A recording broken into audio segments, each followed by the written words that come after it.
Reste à savoir qui a allumé la mèche, et là, deux versions se télescopent. La première, c'est que cette fuite, et la top, viendraient des chercheurs d'Amazon, qui auraient montré la faille directement aux autorités américaines. La seconde théorie, c'est que c'est un hacker connu pour casser absolument tous les modèles IA, qui avait déjà publié son contournement quelques jours plus tôt, au vu et au su de tout le monde. On ignore encore lequel a vraiment déclenché la décision, mais au fond, c'est presque secondaire. Le vrai enseignement est ailleurs.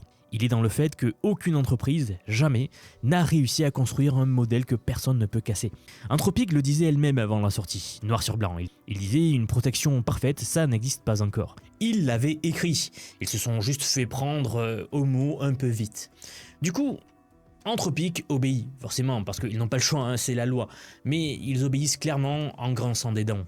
Ils nous parlent d'hommes malentendus. Ils disent travailler à rétablir l'accès au plus vite. Le détail savoureux, c'est que quelques jours plus tôt, le patron d'Anthropic avait écrit que le gouvernement devrait avoir le pouvoir de bloquer un modèle jugé dangereux.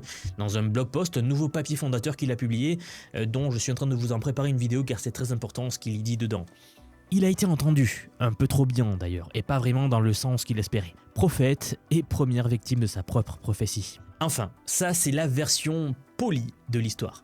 Parce que il y a une autre lecture, sans doute plus réaliste, et celle-là elle est difficile à ignorer.